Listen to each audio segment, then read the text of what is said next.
y se quedaba siempre mi hermana con ella, y una vez me dijo: hermana, estoy agotada, Juan, ¿te puedes quedar tú? Siempre con un tono como un poco de, aunque seas hombre y sois un poquito inútiles para esto de acompañar en momentos. Y hoy lo veo como un generador de espacios de florecimiento, espacios en los que la gente puede florecer. Lo veo como un articulador, como alguien que articula a otros y es capaz de crear el espacio en el que eso se produce.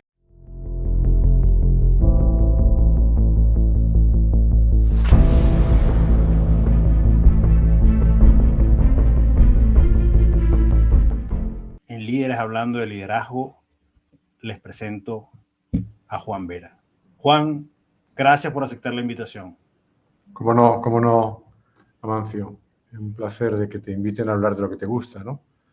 Eso siempre lo digo, cuando te invitan a hablar de algo que es un tema que te encanta, pues más que te lo agradezcan, es una oportunidad que te están dando, ¿no? El problema suele ser encontrar ese espacio en las agendas, pero encantado de estar acá y de que rememores ese momento en la Isla Margarita tan bonita, ¿no? En la que nos encontramos en un programa y sí, algo pasó de eso, ¿no? Así que... Te lo garantizo que así fue. Querido Juan, esta conversación comienza con una pregunta que te dejó la invitada anterior, en este caso fue Maru García Marín, quien muy abiertamente te pregunta así: ¿una experiencia que te marcó a fuego es? Una experiencia que me marcó a fuego. La única vez que yo me quedé en un hospital con mi madre, yo ya estaba viviendo en Chile y mi madre estaba muy enferma ya, estaba en un hospital y se quedaba siempre mi hermana con ella, y una vez me dijo: hermana, estoy agotada, Juan, ¿te puedes quedar tú? Siempre con un tono como un poco de, aunque seas hombre y sois un poquito inútiles para esto de acompañar en momentos así como de que lo que te hace falta es un enfermero o una enfermera. Y dije que sí. Y me quedé toda la noche leyendo. No pude dormir, me quedé leyendo un libro. Y mi madre ya estaba agonizando. Y yo me acuerdo que me acerqué y empecé a acariciar su frente, diciéndole que soltara, que había hecho tantas cosas hermosas, que había tenido mucho sentido su vida, ¿no? Y yo la veía sufrir, ¿no? Y decía: suelta. Y acaricié su frente. Me di cuenta, por ejemplo, que era difícil encontrar una frente tan tersa en una mujer de 82 años, tenía algo así. Mi madre murió. En cuanto llegó mi hermana y le conté todo esto, digo: creo que mamá está muriendo, que no va a pasar. Y yo creo que fue esa sensación de escuchar la voz de sus dos hijos y, hablando de eso, dejó de respirar. ¿Por qué fue tan marcador? Porque de alguna forma me di cuenta de que era bastante anómalo que yo me hubiera quedado por las costumbres familiares, y lo viví como una oportunidad que me hizo pensar de otra forma en el acompañamiento. Una vivencia muy personal que tiene que ver con lo que hoy pienso yo del liderazgo, que es a lo que me convocas, ¿no? Me acabo de dar cuenta de eso en este momento, porque como no tenía idea de la pregunta, pero ese momento ha sido más marcador con el tiempo posterior, cuando yo como que las cosas las vivo varias veces, les doy vueltas, y en cada una de estas vueltas ha sido siempre curioso encontrarle otra perspectiva de cómo verla. Y esta del acompañamiento es algo como que me surgió, y ahora, hablando contigo, digo, claro, y el acompañamiento también tiene que ver con un líder como hoy lo veo. ¿Y cómo ves a un líder hoy? Y primero te voy a agradecer esa respuesta, traer el tema del acompañamiento, porque una de las cosas que yo siento que está pasando con el liderazgo tiene que ver con que ahora nos convertimos en mucho más acompañantes de la persona, del proceso, de sus emociones, en menos directores, en menos guías pero también me pasa, o siento que pasa, que es más fácil abandonar el acompañamiento que cuando dirigíamos. Sí, pero sin embargo yo pienso que, o sea, liderar no es solo acompañar, por supuesto, pero si hoy pienso lo que significa para mí, para conectar con tus palabras, yo ya he dejado bastante de ver al guía, ¿no? O sea, ese concepto de guía yo lo expliqué muchas veces en la escuela de negocios en la que daba clases en Madrid, ¿no? Entonces yo veía al líder como un guía, como alguien que tenía un expertise especial. Y hoy lo veo como un generador de espacios de florecimiento, de espacios en los que la gente puede florecer. Lo veo, como puedes imaginar, por lo que ya me conoces, como un articulador, como alguien que articula a otros y es capaz de crear el espacio en el que eso se produce. Lo veo como alguien que desde luego debe tener distintas habilidades, ¿no?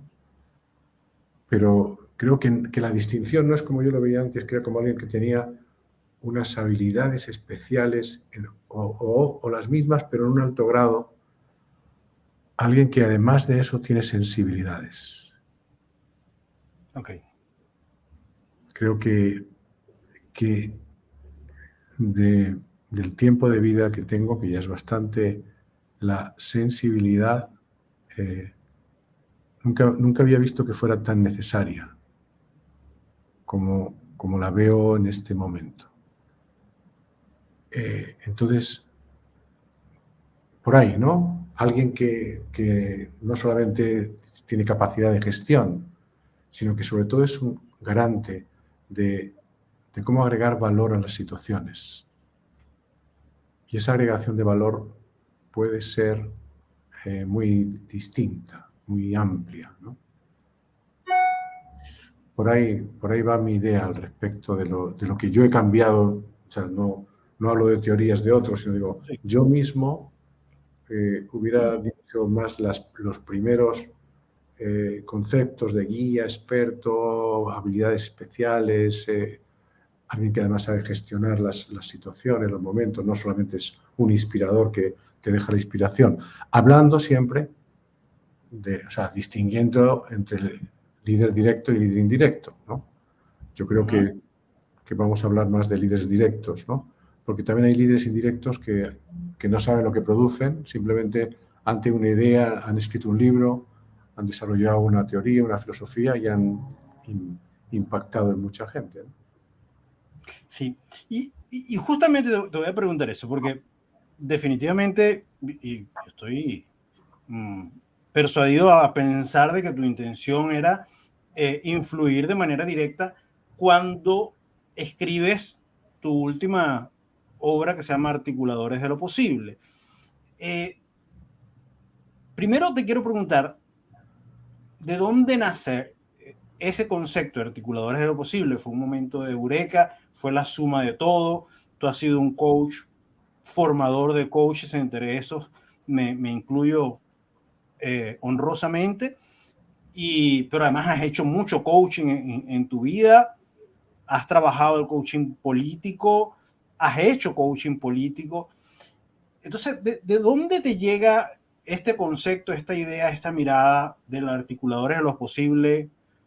¿Se fue sumando, fue llegando poco a poco, o una noche te despertaste y dijiste, esto es? Es una pregunta que tiene, o sea, hay veces que uno tiene que quedarse pensando en la respuesta. No, esta pregunta tiene una respuesta clara y conocida. Yo escribí el libro de Articuladores de lo Posible, que no se iba a llamar así, que era un libro que yo tenía el título desde el primer día y que tenía que ver más con el arte del coaching en el poder y la política, ¿no? Yo quería escribir de eso. Yo quería escribir, no sé tanto, cuando empecé, no sé si era tanto como para influir, como para entregar mi experiencia. Yo decía, yo llevaba 25 años de haber hecho coaching a políticos, a gente con altos niveles de poder, en países diversos, ¿no? Desde el tuyo hasta el mío, hasta Chile, México, Argentina. Y decía, yo creo que tengo ya que empezar a pensar en un legado. Entonces era más un legado de decir, mire, aprendí esto. Pero los que escribimos sabemos que una cosa es la idea con la que empiezas y otra con la que terminas. Y que es verdad eso que a mí al principio me parecía que lo decían algunos novelistas, de que la obra fue tomando cuerpo y me sonaba un poco como un discurso de ficción que era también una ficción, ¿no? Pero en este caso, sí, llegué a un momento, llegaba al capítulo 9, por ahí, 8 o 9, que es el corazón del libro y que ya estaba terminando. Pero para poder hacer eso, investigué sobre el mundo en el que estamos de una forma un poco más detenida, dedicando, no como un escuchador cuidadoso que creo que soy y que he sido, sino que en este caso, pues, yendo a leer a otros autores, a ver qué estaba pasando en el mundo. Y tuve una sensación, sobre todo entrando en los impactos de la tecnología, tuve una sensación de complejidad. O sea, lo que yo, como sentirme abrumado de la complejidad que no solo tenemos, sino que se venía. A mí trabajar en la política y el poder me hizo tener mucha compasión con la gente que está en esas posiciones, porque habrá gente que sea poco ética y que quiere aprovecharse, pero hay mucha otra que se encuentra con una complejidad inusitada, ¿no?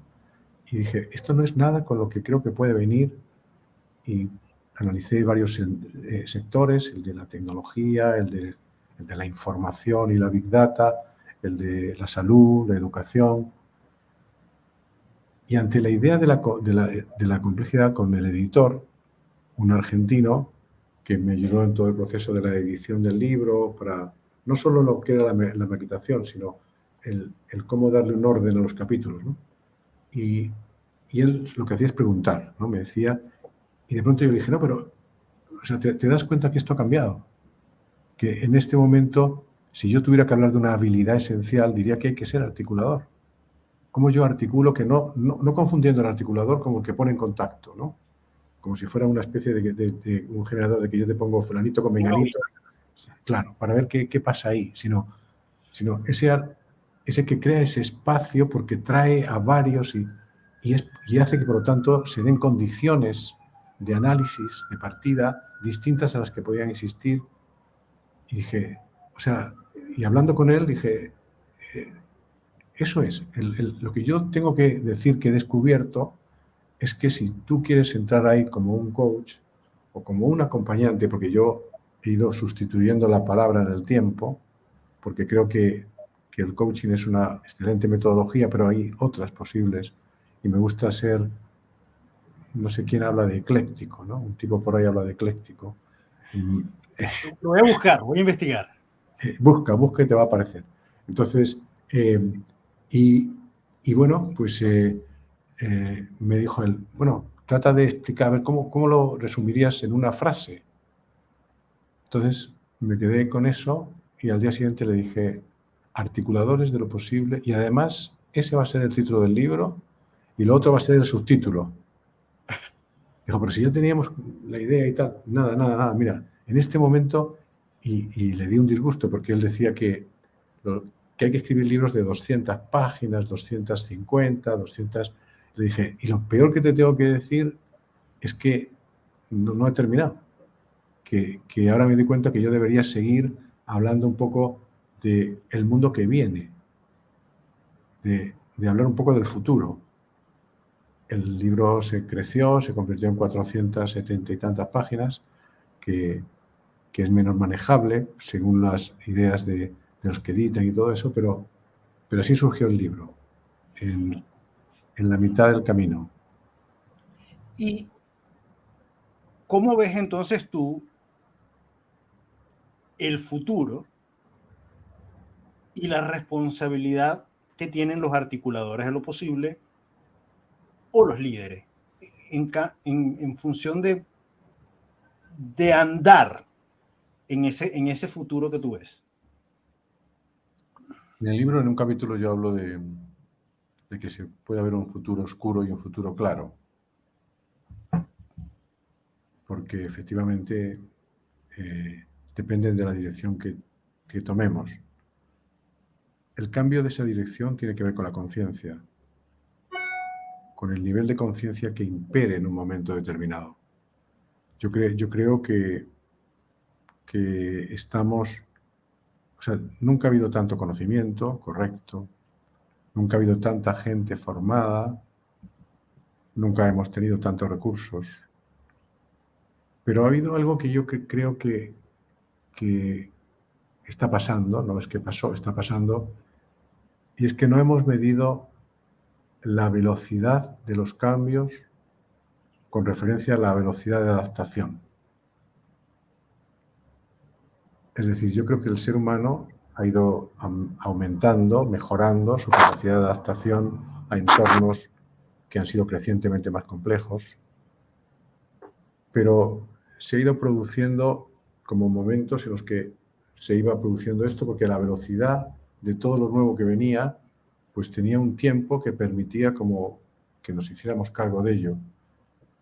Y lo que siento es que estamos en ese instante en el que pudiéramos no ser capaces de cumplir con esa velocidad, y eso supone algo grave, y es que en un momento determinado pues podemos ser de alguna forma funcionales a un plan que no es nuestro, ¿no? Un libro que recomiendo, a pesar de que es mucho más, de muchas más páginas que el mío, es la era del capitalismo de la vigilancia, de Shoshana Zuboff, y ella hace una investigación tremenda, pero a la vez dramática, porque te hace ver que en este momento nosotros no somos el cliente, somos la materia prima. Somos la materia prima porque ni siquiera es cuando tú dices, bueno, estás siendo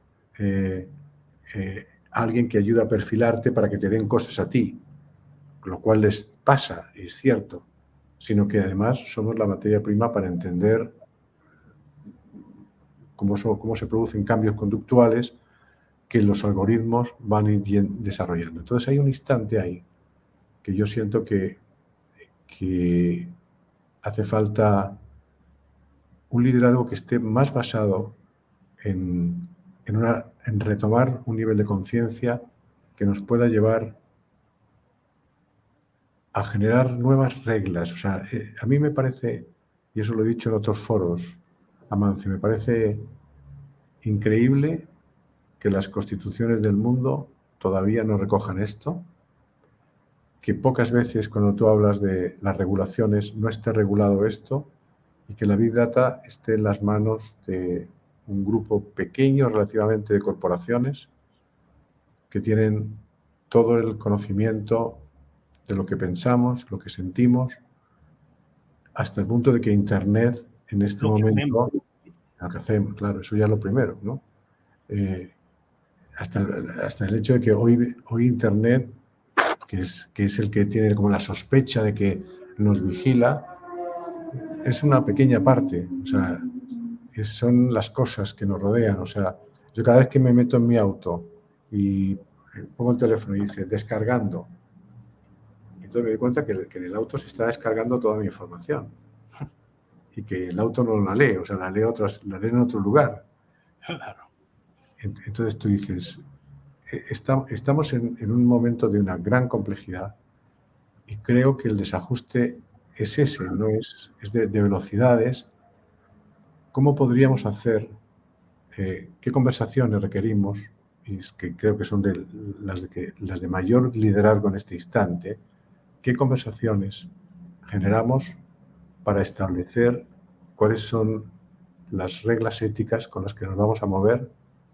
Y seguramente eso requiere una conciencia que todavía no tenemos y que cuando pasan cosas como las que estamos viviendo en estas últimas semanas, por ejemplo, la guerra de Ucrania, pues te hace pensar que no solo no la tenemos, sino que pareciera que estamos bastante lejos del color que debería tener esa conciencia en esa gráfica de colores con las que algunos autores trabajan el tema, ¿no? Diste en un tema que me tiene pensando hace días. De hecho, lo conversé con Eduardo Rommel, quien tú bien conoces. Y decíamos, el mundo está raro, está extraño, están pasando muchas cosas a la vez juntas que van en todas las tonalidades. Y bueno, y tú lo has dicho, desde la guerra de Ucrania podemos ir hasta la constitución paritaria que se está redactando en Chile, país donde estamos tú y yo en este momento, ¿no? Y entonces un presidente que no ha sumado todavía 60 días, tiene el país patas para arriba, para decirlo en términos criollos. Su liderazgo se ha venido a menos como en cualquier otro, pero siguen pasando cosas en todos los entornos. Estados Unidos coquetea con Venezuela y tú dices, ¿y qué pasó aquí? ¿Dónde me perdí el cuento que no lo entendí? En términos de la negociación con el petróleo. Y estoy hablando de los niveles de poder sin meternos un poquito más abajo, ¿no? Y la pregunta que yo me hacía era, ¿cómo hacer? ¿Qué tendría que pasar? ¿Qué tendríamos que hacer para elevar el nivel de conciencia más rápido? Es decir, para que esto se acelere el nivel de conciencia, porque todo esto que nos está pasando como sociedad y como mundo, yo estoy de acuerdo contigo y coincido contigo que tiene que ver con una escasez de un nivel de conciencia, por lo menos, que esté ligado a valores como el amor al otro, por lo menos, ¿ok? Pero es que pasan muchas cosas a la vez.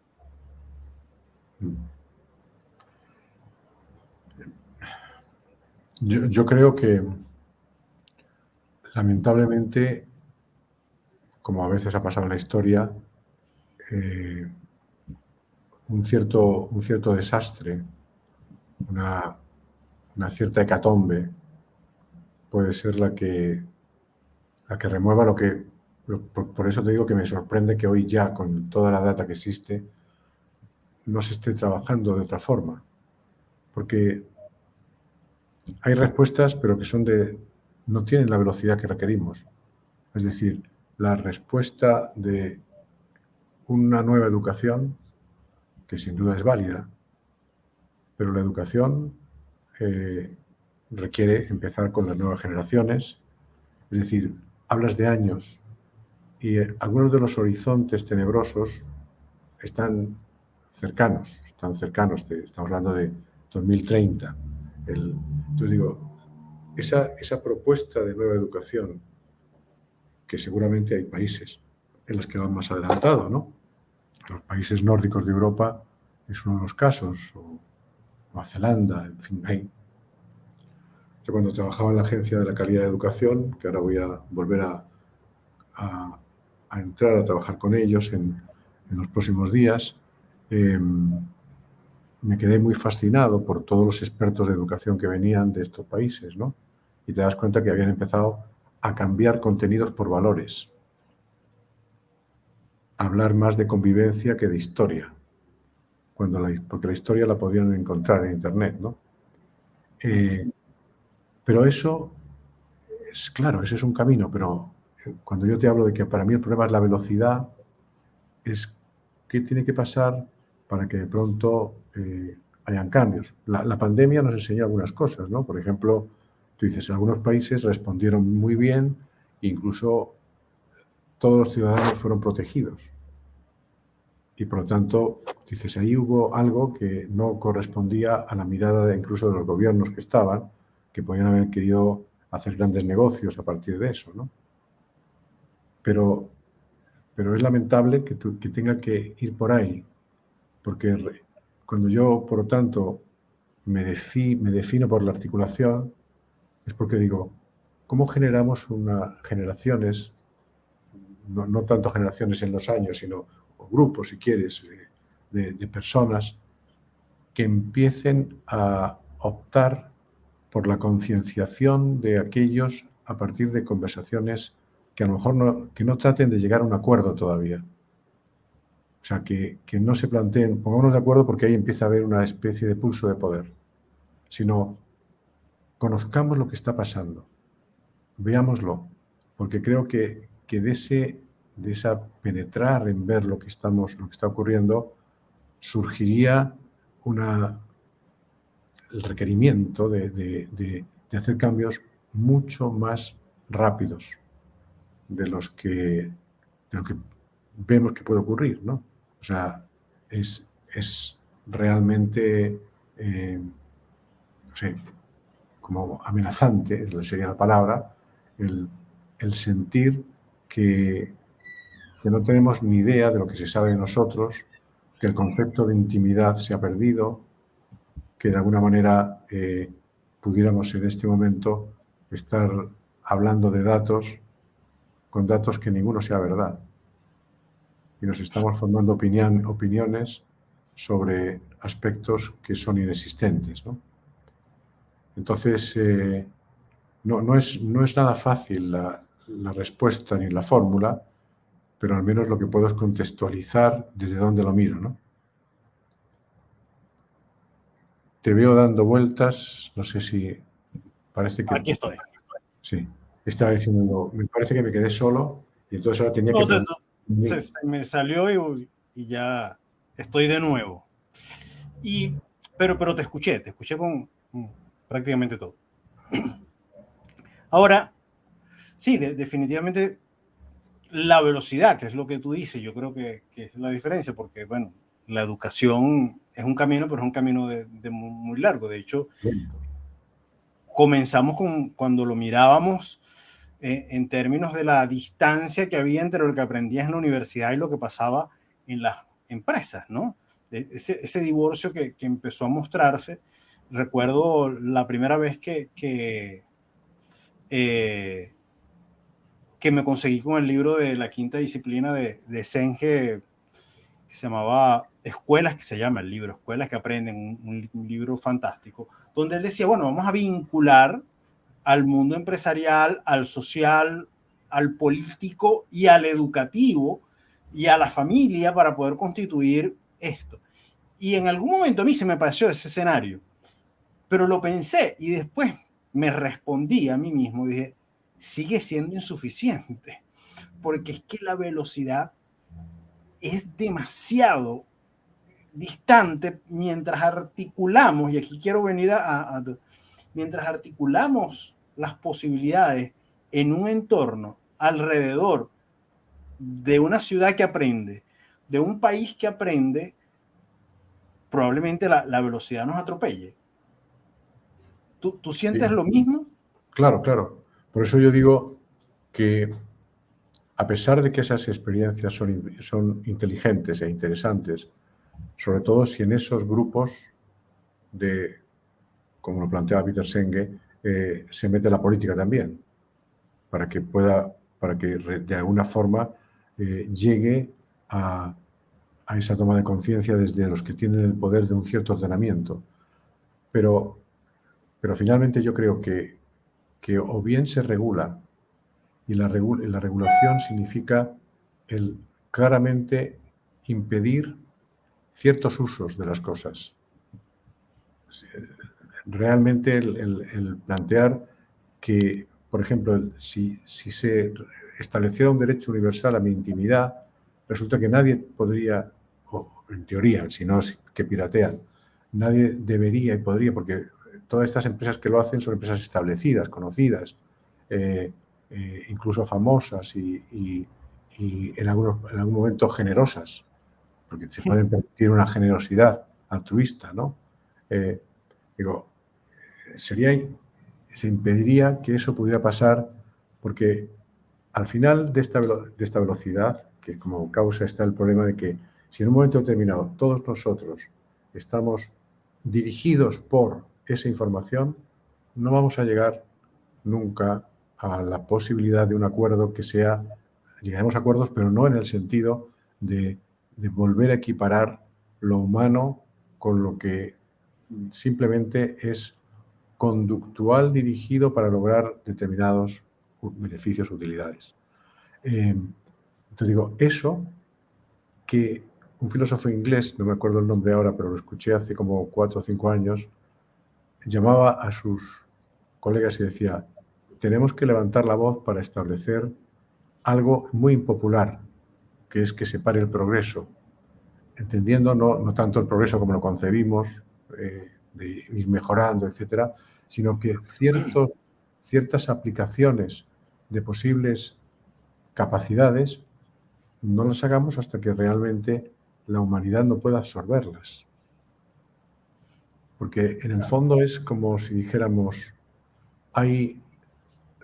nosotros somos un cauce de un caudal que supera nuestra capacidad de encauzamiento. Y cuando se supera nuestra capacidad de encauzamiento, entonces, efectivamente, nuestro rol ha dejado de existir como tal, porque no encauzamos nada. La posibilidad de que eso ocurra es una decisión humana. Y por lo tanto, digo, es algo que yo todavía no elimino porque soy esperanzado, ¿no? O sea, no soy una persona que a pesar de que vea esto, mantengo la esperanza de que no permitiremos que nos veamos realmente sojuzgados por algo en lo que ya somos incapaces de manejar.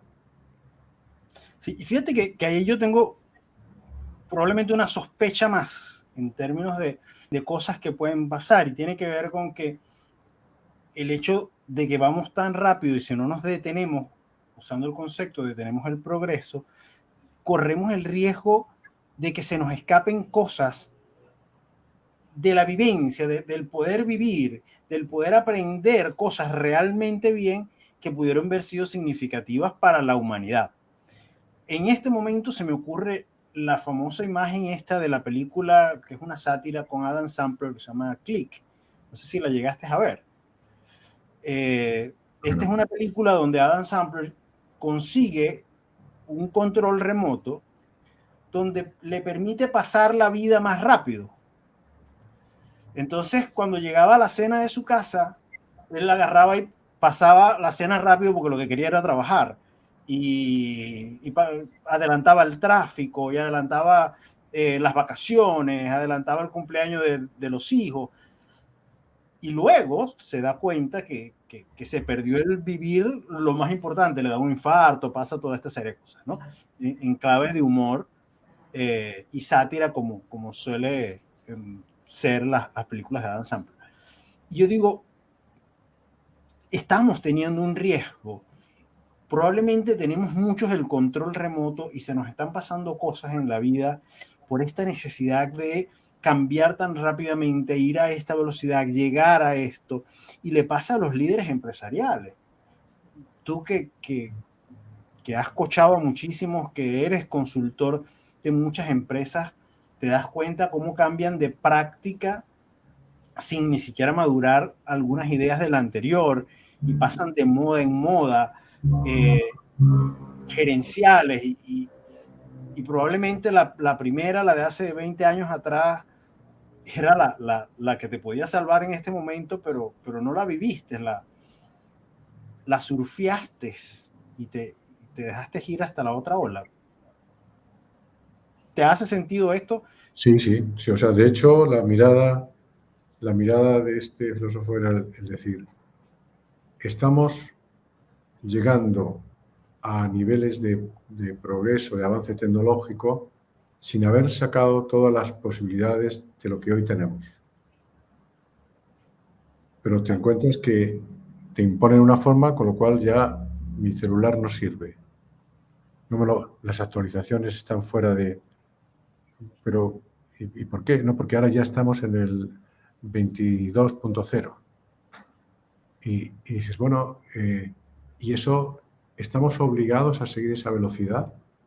¿O resulta que con lo que teníamos estábamos siendo capaces de hacer todavía muchas más cosas porque no ha terminado el nivel de maduración del producto, el nivel de maduración del uso y especialmente el nivel de adaptación del ser humano a él? Entonces, el ejemplo que tú pones es interesante, es claro para eso, porque decir, es que llega un momento en que cuando yo estoy en el proceso de adaptación ya me quedo como un inadaptado. Pero bueno, voy a ser capaz de... Y todo eso hasta ahora ha ido siendo posible, si bien hay un grupo de la población que se está quedando atrás por un analfabetismo tecnológico, ¿no? Pero ese analfabetismo tecnológico va a ser tremendamente mayor conforme pase el tiempo, de más gente que queda fuera y por lo tanto se va creando lo contrario de lo que yo pienso que estábamos intentando lograr, y es un mundo más inclusivo, un mundo en el cual pues pudiéramos tener más puntos de comunes y se va creando una élite y una brecha más grande. Por eso hoy hablamos de polarización. Claro.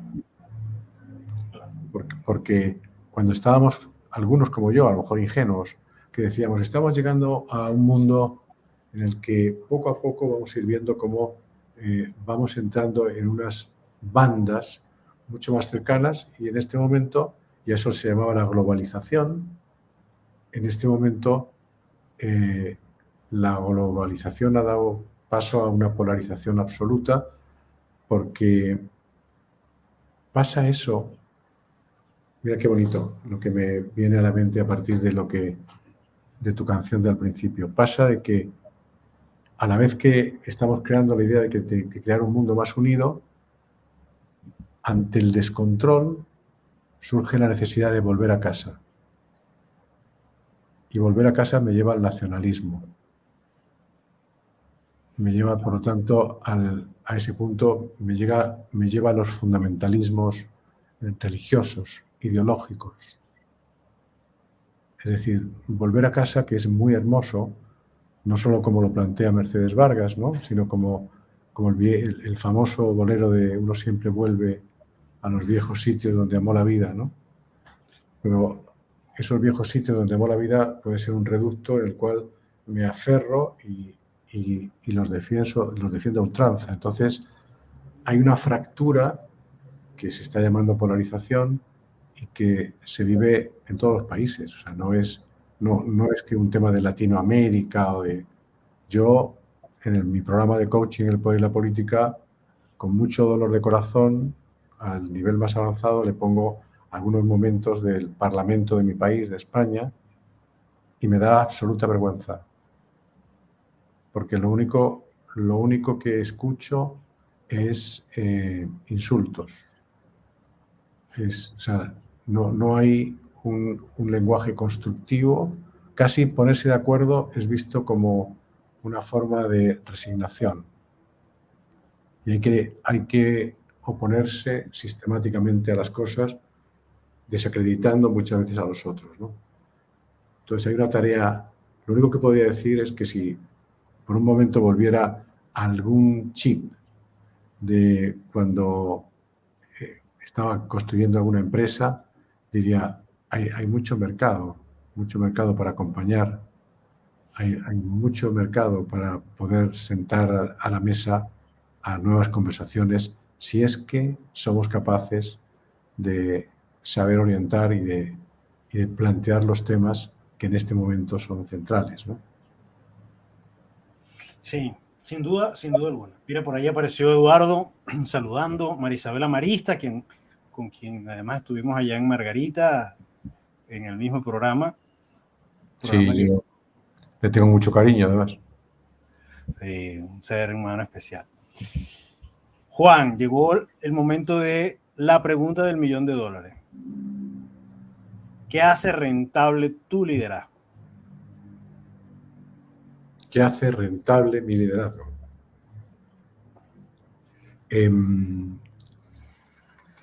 Primero, yo tendría que decir, pongámonos de acuerdo en qué es rentabilidad. Porque no es como una pregunta que yo dijera, si la rentabilidad es la económica, no es el momento de mi vida en que se me interese. Digo, en este momento creo que tengo parte de mi vida resuelta. Entonces, si se trata de esa rentabilidad, en el sentido de que agregue valor y me devuelva valor, entendido ese valor, por ejemplo, lo que más me interesa en este momento es que haya más personas que se interesen por algunos temas en los que yo estoy trabajando y me parecen centrales, ¿no? Digo, lo que hace rentable mi liderazgo es, por una parte, creo que el estar preocupado permanentemente por seguir entendiendo con la mayor humildad que pueda lo que pasa a mi alrededor, eso desde lo que lo hace rentable desde mí, y lo que lo hace rentable es cuando más personas empiezan a acercarse a que los distintos no son opuestos, a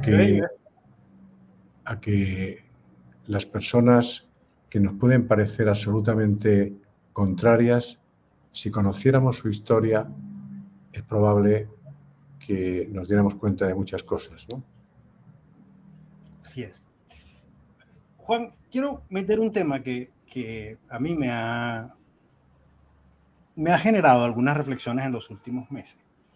Producto de una invitación. Hace como un año me invitaron un partido político de Chile a dictarles una conferencia sobre liderazgo ecléctico. Y hace poco, un gremio me pidió que les dictara una conferencia de liderazgo. Y a mí se me encendió allí la pregunta. Los gremios, y que tú lo sabes, que liderar un gremio, pero además gestionar los gremios es tan complejo, porque son casi que un voluntariado obligado. En este mundo, por supuesto que se han venido a menos, en la gran mayoría se han reducido. ¿Cómo es el nuevo liderazgo para los gremios? ¿Qué tendrían que hacer los gremios para reflorecer, para revivir, para reencuadrarse en este mundo de hoy? Algo parecido a los partidos políticos, porque los partidos políticos son las instituciones más devaluadas, o sea, estarían dentro del 10% inferior en cualquier análisis de casi cualquier continente que hagamos sobre valor institucional. Y yo creo que tiene que ver con que en la medida en que se ven que ocupan su posición para detentar poder más que para representar, porque una vez que lo tienen, su representación queda, por toda esta velocidad, queda como muy distante. Yo diría, yo creo que es más convertirse en movimientos. Es como son movimientos que pongan menos énfasis en las estructuras de poder y más énfasis en la apertura a las conversaciones. O sea, algo que a mucha gente no le interesa, porque muchas veces llegan a todo esto, desde luego por defender una idea, pero para ostentar una posición de poder. Entonces, el poder como ocupación hoy en día es mal visto. O sea, a no ser que se vuelva a generar una ciudadanía más ignorante, o sea, que todo esto nos lleve a través de las fake news a estar viendo un mundo de colores. Si no es así, si seguimos teniendo una idea de distancia, pues llega un momento en que el ocupar el poder, sea en la derecha, sea en la izquierda, sea en el centro, empieza a ser algo que cada vez a menos personas interesan, salvo a los que quieren estar allá. Claro, sin duda. Entonces, ¿cómo tú a un gremio le haces ver que la primera cosa que deberían hacer es poner a la ciudadanía al centro, a tratar de estar en una permanente comunicación, porque es posible que volviendo a una terminología que no es la que quiero usar ahora mismo, pero se están quedando en ofertas caducas. ¿Cómo se replantea su oferta a partir de que no sea simplemente algo de vótenme ustedes, elíjanme y yo me encargo de administrarles y después no me molesten mucho, por favor? Sí, déjenme trabajar, como si el trabajo no fuera a servirles, ¿no? Exactamente. Sí, muy bien. Querido, llegó el momento de culmina la oración. Yo te voy a dar una oración y tú la vas a culminar con 1 o 2 palabras máximo, ¿vale? A ver, Este es un ejercicio fantástico. A mí me encanta mucho. Vamos a hacerlo. Una palabra que no debe faltar en el lenguaje del líder es... Amor. Las redes sociales son solo... Redes. La mayor virtud. Aquí tendría que poner 2 palabras, ¿no? ¿Está bien? La humildad. La humanidad grita líderes capaces de... Ser humanos. Qué bueno, qué bello. Juan, llegó el momento de liderazgo, donde tú de manera anecdótica nos cuentas un momento en que serviste de líder, impactaste a uno o a muchos, o alguien te sirvió de líder e impactó tu vida de manera positiva y quieres rememorarlo y quieres compartirlo con nosotros ese momento de liderazgo. Mira, yo tenía 21 años. Me acababa de casar con la madre de mis hijos.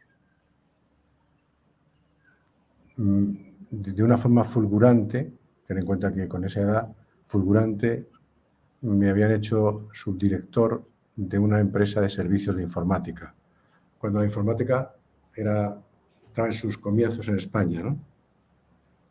Yo estaba así con el pecho inflado, ¿no? O sea, esto era... Y el gerente general me dice, Juan, yo me voy a marchar a un viaje, quiero que te me sustituyas. Y yo me quedo todavía más admirado porque había gente mucho más antigua que yo, pero bueno. Y me quedo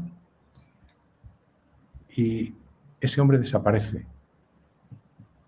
Nos enteramos después que tenía deudas importantísimas con IBM, con Siemens, y que por tanto nos había dejado, se había ido y me había cargado el muerto encima, ¿no? Yo, bueno, pues sí, creo que tenía mucho sentido común ya entonces, pero tenía 21 años. Entonces reuní a la gente y le dije, bueno, pues podemos simplemente marcharnos, cerrar, decirle a señores, hacernos las víctimas, nos han abandonado y bueno, pues nos vamos porque en este momento ni siquiera podemos decir nos repartimos nada. Quizá algunos clientes que alguno de los servicios podía hacer que pensáramos, yo me voy a ver si trabajo con este cliente y tal.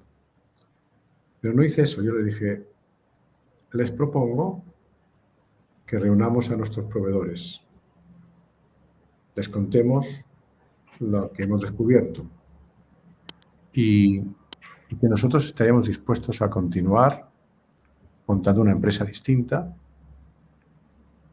y nuestra única garantía es que crean que les vamos a empezar a pagar desde cero lo que nosotros estemos haciendo y que tendrán ellos que buscar a los dueños anteriores y cobrarse o algo así.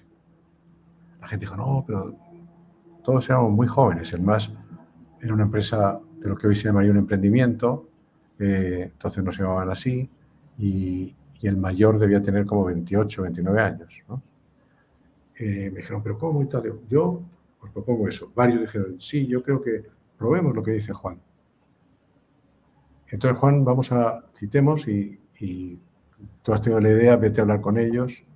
Y fui con 2 personas más y conté la historia de verdad.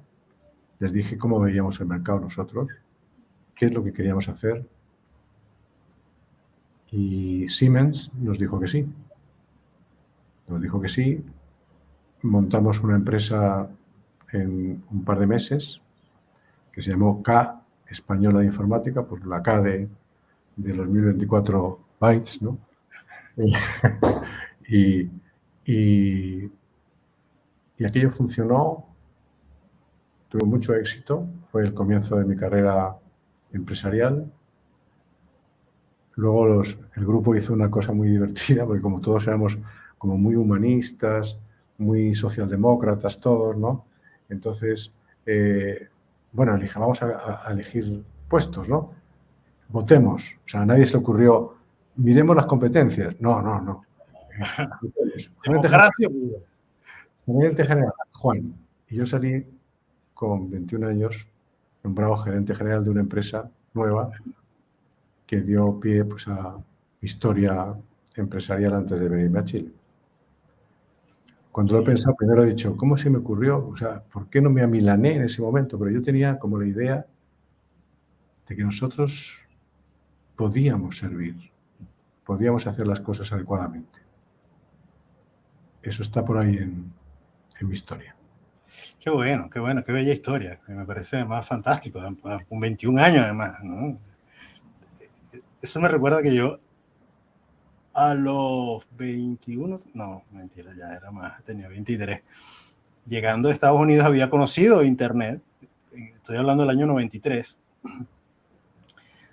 Yo me fui a estudiar en Estados Unidos en el año 93, conozco Estados Unidos en inglés, conozco el Internet que va naciendo, nace en el 92, yo lo conozco en el 93 y cuando llegó a Venezuela, bueno, llegué en teoría, y además yo era graduado en informática, estaba adelantado. Y buscamos unos proveedores de servicios en Venezuela y un socio y yo, Pablo Quiroz, montamos un evento que se llamaba Eventos Globales.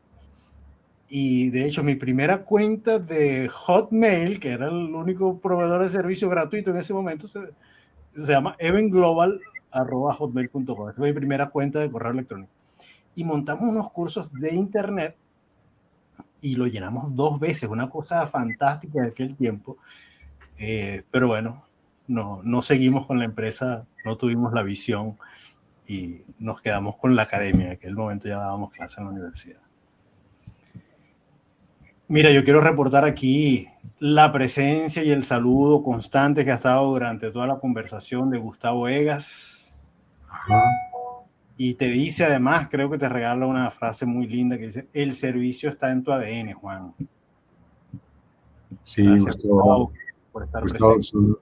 un amigo ecuatoriano que ha hecho alguno de mis cursos y es muy querido por mí. yo le llamo tío porque él está en la masonería y como mi padre era masón, pues en algún momento determinado, cuando él supo, dice, entonces eres nuestro sobrino. Entonces, como ellos son hermanos, pues... Así que...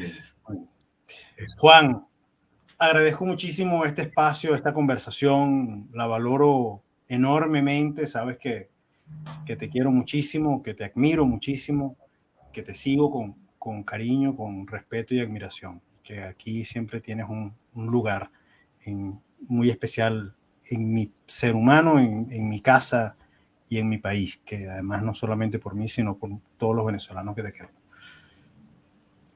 Te dejo con la pantalla para que te despidas, para que le cuentes a la gente dónde estás, dónde te ubican, si quieres hacer alguna invitación a buscar el libro, la pantalla es tuya y puedes hacer con ella lo que quieras. Bueno, muchas gracias. Voy a ser breve porque en unos minutos empiezo mi programa. Bueno, a mí me pueden... Mi página web es jveragil.com, así que si quieren saber cosas de lo que hago, allí están mis artículos, un ebook que pueden todo el mundo tener a su disposición. Ahí ya pone algún dato más, @jveragil también, para que si quieren meterse en alguna de las redes que no son la página web. Y bueno, pues aparte de mi libro Articuladores de lo Posible, que creo que es un libro interesante de leer, lo dice el autor y eso suena, pero sinceramente lo creo después del tiempo. Hay cosas que escribí en literatura que yo hoy me daría vergüenza que la leyera alguien, ¿no? Pero este no. También, si alguno tiene interés en temas como yo dirijo un círculo de lectura, que es una forma de leer distinta, leer libros, pero con pauta, con lo cual las personas van enfrentándose a preguntas, aparte de lo que el libro les provoque, y también preguntas para verse a sí mismos, con lo cual es una especie de auto-coaching a través de un libro, o si alguno quiere meterse en esto de articular, pues dirijo un curso que tiene que ver con aprender la habilidad de articular en esta forma que hemos estado hablando acá. Estaré encantado de que a través de estos datos que les doy, en la página web pueden entrar y ahí hay la posibilidad de que lleguen a cualquiera de estos productos. www.jveragil.com. Y muchas gracias, Amancio, por tu invitación, de verdad. Sé que ese cariño es mutuo y que es verdad que en Venezuela y yo tenemos un amor secreto. Está bien. Un abrazo grande. Otro para ti.